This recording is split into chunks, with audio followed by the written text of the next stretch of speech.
Amy Bishop. Born April 24th, 1965. Amy Bishop married to James Anderson and is the mother of 4 children.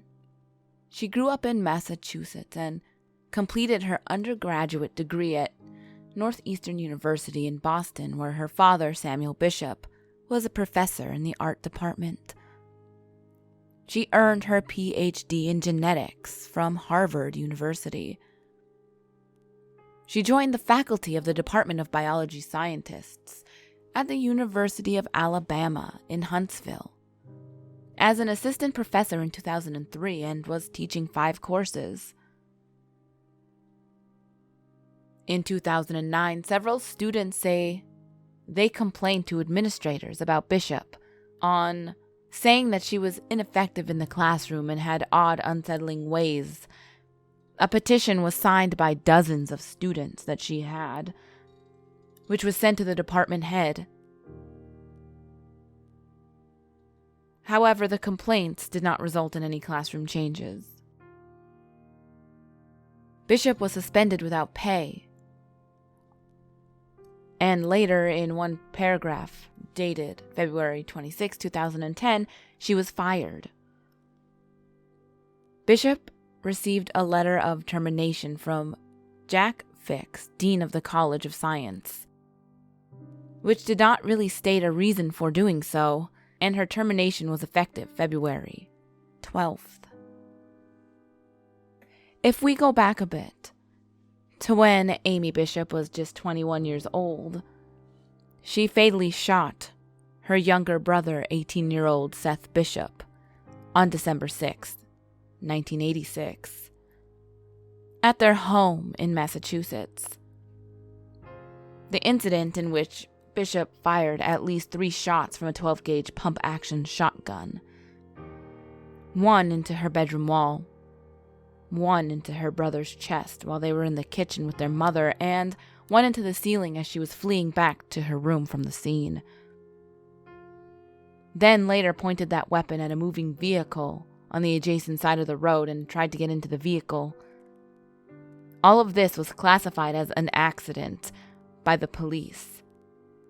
In statements to the police that day, both Amy Bishop and her mother, Judy Bishop, described the shooting as accidental. After a brief inquiry into the incident by the police in 1986, they repeated the department's initial assessment that the shooting was indeed accidental, and the district attorney Bill Delahunt, later a U.S. congressman, decided not to file charges. Detailed records of the shooting had disappeared mysteriously by 1988, and the police chief, Paul Frazier, said on February 13, 2010, that the report's gone, removed from the files. After speaking with officers involved in the case in 1986, Frazier called the accident description inaccurate and said that the chief then, John Polio, ordered Bishop to be released to her mother. And looking more into it, the police chief at the time seemed to have been very close friends with Judy Bishop, Amy Bishop's mother.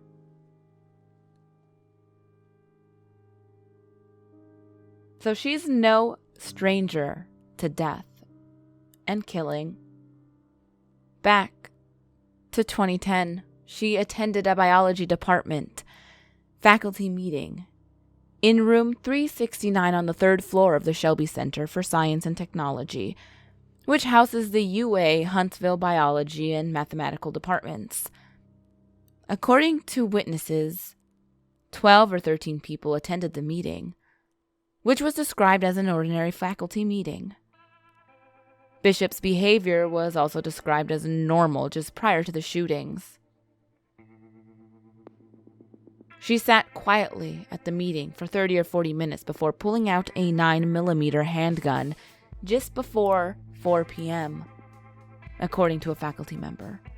Joseph N.G., an associate professor who witnessed the attack, said that She got up suddenly, took out a gun, and just started shooting at each and every one of us. She started with the one closest to her and went down the row, shooting targets in the head.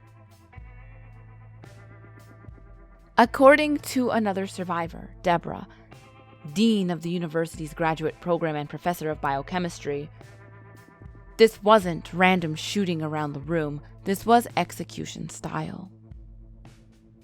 Those who were shot were on one side of the oval table used during the meeting, and the 5 individuals on the other side, including NG, dropped to the floor. After Bishop had fired several rounds, Deborah said that Bishop pointed the gun at her and pulled the trigger, but only heard a click, as her gun either jammed or ran out of ammunition. She described Bishop as initially appearing angry and then, following the apparent weapon malfunction, perplexed. Angie said Deborah then attempted to stop Bishop by approaching her and asking her to stop, and then helped the other survivors push Bishop from the room and block the door. Angie said Deborah was probably the one that saved our lives. She was the one that initiated the rush. The suspected murder weapon, the 9mm handgun, was found in a bathroom on the 2nd floor of the building. Bishop did not have a permit to carry a concealed weapon, as required by state law. She was arrested a few minutes later outside the building. Shortly after her arrest, Bishop was quoted saying, "It didn't happen, there's no way."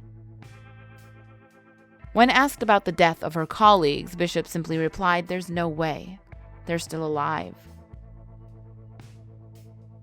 Police interviewed Bishop's husband, James Anderson, after it was determined that she had called him to pick her up after the shooting.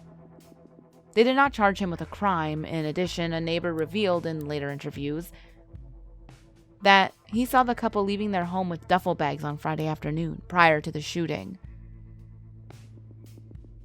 Anderson revealed that his wife had borrowed the gun used in the shooting, and he had escorted her to an indoor shooting range in the weeks prior to the incident.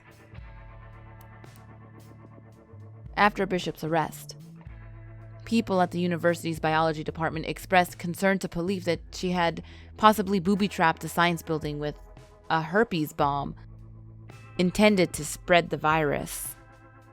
She had previously worked with the herpes virus while completing her postdoctoral studies, and a novel she wrote described the spread of a virus similar to herpes throughout the world, causing pregnant women to miscarry. However, the police had already searched the premises, finding only the handgun used in the shooting. Bishop was charged with 1 count of capital murder and 3 counts of attempted murder. The police confiscated a large binder containing documents pertaining to her tenure battle, her computer, and the family van. She secured an unnamed attorney and was held at Madison County, Alabama jail without bail.